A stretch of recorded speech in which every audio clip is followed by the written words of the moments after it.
You're breaking up with me and you're calling me fake? I would have flipped the out.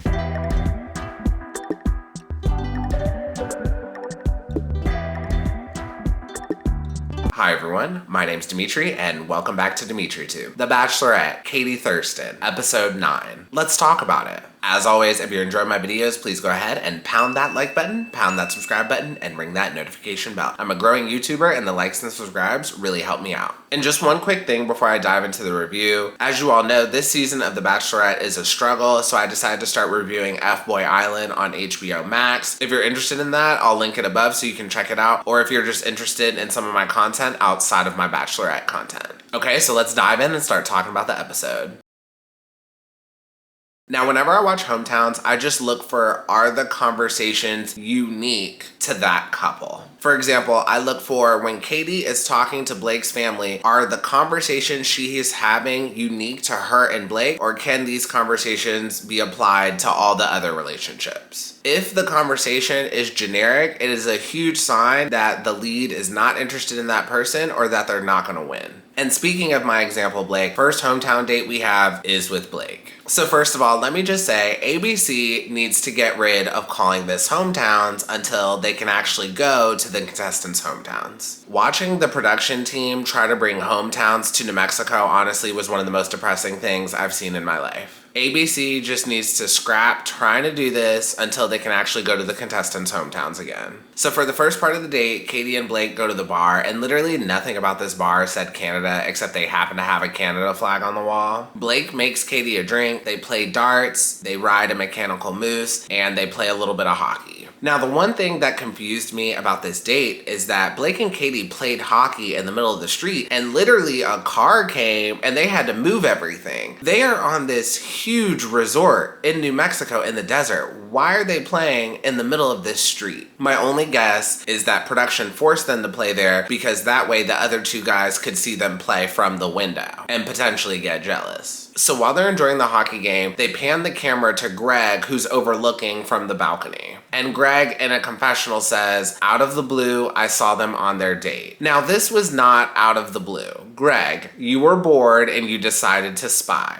Just say that. Now we're moving on to the night portion of the date, and I didn't really like Katie's outfit. It was very late 1990s. Honestly, it looked like something you would see on the movie Jawbreaker or Never Been Kissed. Katie meets with Blake's mom, his sister, and I'm guessing his sister's boyfriend. They never said who the guy was. And while Katie is talking to Blake's mom, she says, "We're both happy. We have not said we love each other, but we know we can get there." And then later on, she says, "It's hard for me to say I love someone if I'm dating other people." Okay, so I do want to unpack this. In my opinion, you can love more than one person, but I don't know why Katie is afraid to say that. I feel like Katie does not want to say it and she's holding back because she just doesn't want to look bad on TV. Normally on the show, when we get this far into the competition, if a lead tells more than one contestant that they love them, usually the audience of this show does not take it well, and I think Katie is trying to avoid that. But here is the problem with that. Matt James did the same thing last season. When Matt James was on the show, he said he was trying to be on his best behavior as the lead, and I feel like Katie's trying to do the same thing. She's trying to be on her best behavior when at the end of the day, we just want her to be as real as possible and we want her to just be herself. If you're feeling love for more than one person, just say it. And also, I really don't understand why Katie wants to wait till the end to say it. I feel like if you feel it, just say it. If you have an idea why you think she's waiting till the end, please let me know below in the comments. So then after that, Blake is talking to his sister, and Blake's sister tells him, "You moved from Claire to Tayshia and now to Katie." She's basically accusing him of bachelorette hopping.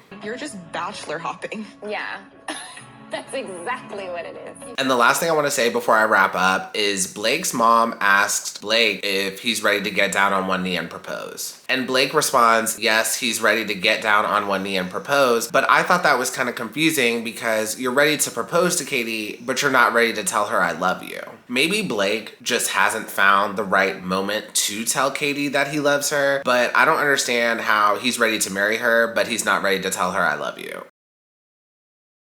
Next, we have a hometown with Justin. Y'all, this date was so boring. Like legit, I was watching their date and I ended up just going to sleep and finishing the episode the next morning. So for their date, they look at 2 pieces of street art, they take a horse-drawn carriage, and they share some crabs for lunch. So I just want to know, where do you get crabs from in New Mexico? New Mexico is a landlocked state, and they're in the middle of New Mexico. So I'm guessing the nearest body of water is the Rio Grande River, and I don't think there's crabs in the Rio Grande River. I do not trust it. I would not have eaten these crabs, and I don't think Katie and Justin eat them either because they don't show them eating it on camera. So then after that, Katie meets Justin's family, and Justin's parents could not make it, so he brings his 2 best friends. So Justin tells Katie that his parents are not coming, and Katie tells him that it's okay. So then we pan to a confessional, and Katie says it worries her that Justin's parents are not coming, and it makes her feel like Justin is not ready for an engagement. I was so confused because I'm like, how did Katie jump to that conclusion? I really felt like that was a reach. Justin cannot control what his parents do, and for Katie to make a conclusion about Justin over that was just so yucky to me. Now, when Katie met Justin's best friends, it was fine, but the only problem is when you're meeting the best friends, I just feel like there's no stakes to it. Like, meeting your boyfriend's best friends is honestly a typical Wednesday night to me. When you meet someone's parents, there's that element of wanting to impress them, but when it comes to meeting best friends, you don't have to impress them. You just want to make sure they like you, so the stakes just aren't as high. Okay, so now we're moving on to the hometown with Greg. If you are a fan of Greg, just know I'm about to drag him. So if you're a Greg stan and you can't handle a different opinion, please click off the video now. So for their date, they ride a 2-for-1 bike, they eat pork rolls and Italian ice, they do mechanical surfboarding, and they also play a little bit of basketball. Oh, and they also do the fake rain again, and I'm just like, production is really struggling for ideas. So then after that, Katie goes to meet Greg's family. She gets to meet his mom, his brother, and his best friend. They also get 2 video messages from Greg's 2 sisters. Now, when they showed the video messages, I was genuinely curious which sister was the one that told Greg he was unattractive for acting so insecure. So Katie and Greg's mom have a chat, and Greg's mom asks, where does Greg stand? And Katie says, I hate to say front runner, but there's a strong connection and he'll be here next week. If he wasn't here, I don't know if I'd be confident in this whole thing. And Greg's mom says, I'm worried his heart will get hurt in this, and Katie responds, at the end of this, everyone gets hurt but one. Later on, she says, Greg is here to stay, and they are the perfect match. Now, this is exactly what I'm talking about when I say, is the conversation specific? The conversation Katie is having with Greg's mom is so specific to Greg and so specific to their relationship. Whereas the conversations that Katie had with Blake's family and with Justin's family were just so generic. Like, it's clear that Greg is the front runner. Moving on, we go to a one-on-one with just Greg and Katie. In a confessional, Greg says if he's gonna get down on one knee and propose, he needs Katie to be fully vulnerable with him. So when Greg and Katie are talking, Greg says he's never been this vulnerable in his life. He tells Katie he loves her. He says he's never been this happy since his father died. And he also says a proposal is a big deal to him. It's a one-time thing. He does not plan to do it more than once. It's clear that Greg is fishing for an I love you from Katie. It's clear. That's what he wants to hear. And when Greg says this, Katie does reassure him. She gives him full eye contact. She wipes off his tears. And she also says, you're here next week. Just hang in there. We have a strong connection. Katie could tell that Greg was not satisfied with her answer. And then Greg asked her to figure out why he's not satisfied with her answer. So let's unpack this. First of all, Greg is not here for the right reasons. I have said this on multiple episodes before, and I still believe it now. This man is not here for Katie, and he is not here for the right reasons. Next, Katie reassured Greg to the best of her ability. Like, it's clear to me that if Greg stays, he's gonna win the show. But the reassurance that Katie gave Greg was not satisfying enough for Greg. And last thing I do want to mention is I'm pretty sure the leads of this show can tell one of the contestants that they're in love with them, that they're falling in love with them, etc. Now, a lot of people on the internet internet were arguing that Katie could not say it, but I'm pretty sure in previous seasons, other leads have said it. I was more surprised that Katie told Greg's mom that he would be getting a rose next week. I thought the leads were not allowed to give spoilers like that. Now, personally, I thought Katie gave Greg plenty enough reassurance, but to Greg, it wasn't enough, and he was clearly fishing for that "I love you."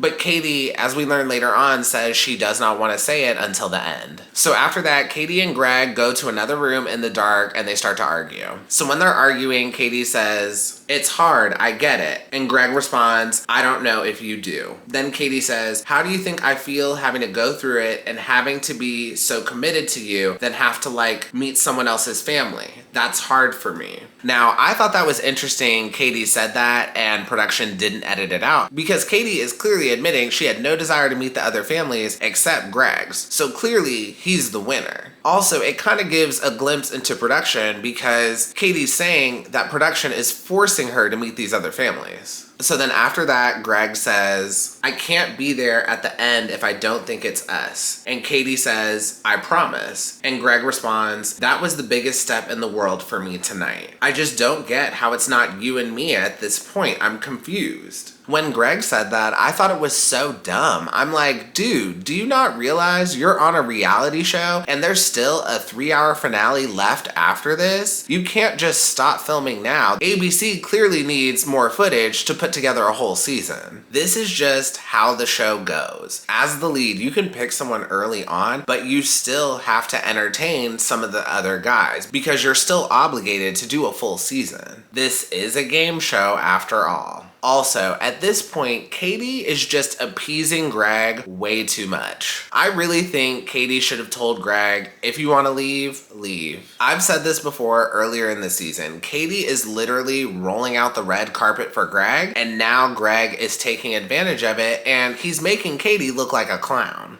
I just feel like you're not here for the right reasons. Okay, so we move on to the next day, and Greg is having a conversation with Blake, and then in the confessional, Greg says he told Katie he loves her, and she had no reaction. Now, when Greg said this, I was just like, what the f***? Now, I hated when Greg said this because Katie had a reaction. It's just her reaction was not good enough for him. So then after that, Greg decides to go to Katie's suite so they can have a chat. And honestly, Greg just walked in there and he chose violence. Greg tells Katie, "I expressed my love and you dismissed it. You didn't even acknowledge what I said. Even right now, I feel like you're giving me a surface level response. I gave you everything and there's a disconnect and now it's done." Now they're done.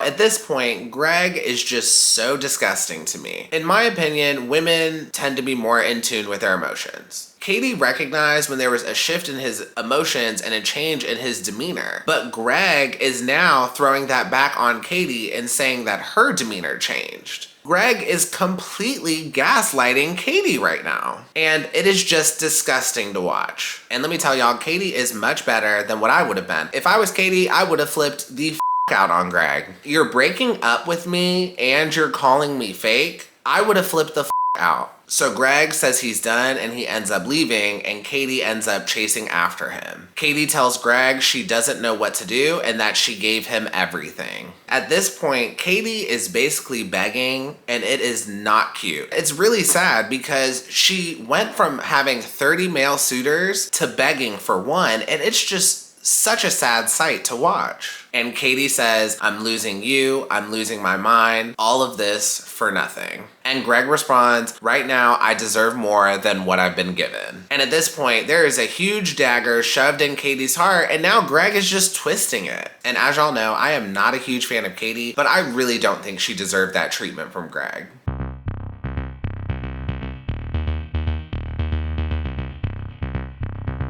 Yep, it's that time. Outfit of the episode. So, I'm sorry to break it to y'all, but there is no outfit of the episode this week. I honestly thought all the outfits are terrible. But I just want to say one thing. As we've learned from Greg and the other men this season, these men will come and go, but the outfits you wear on your season will be on film forever. So it's best you look as good as you possibly can. Anyways, moving on. So after that, Katie goes and cries in a bathroom and Caitlyn meets her and tries to console her. During this scene, I was kind of bummed because I really wanted Katie to come out of the bathroom. Her man just clowned her and I really just want to see the tears. Y'all know I watch this show for the outfits and for the drama. So if we're not going to get any outfits, we might as well get a little bit of drama, and I want to see every single bit of it. And that is the end of the episode and all I have for you today. Oh, and apparently next week, the finale is supposed to be 3 hours. I'm trying to figure out what are they gonna do for 3 hours. I feel like it's gonna be extra long interviews in the after the rose. I also feel like it's gonna be similar to Matt James' season where you just feel like everyone lost. But we will just have to wait and see. As always, if you enjoyed this review, please go ahead and pound that like button, pound that subscribe button, and ring that notification bell, and I will see you all next time. Have a good one. Bye.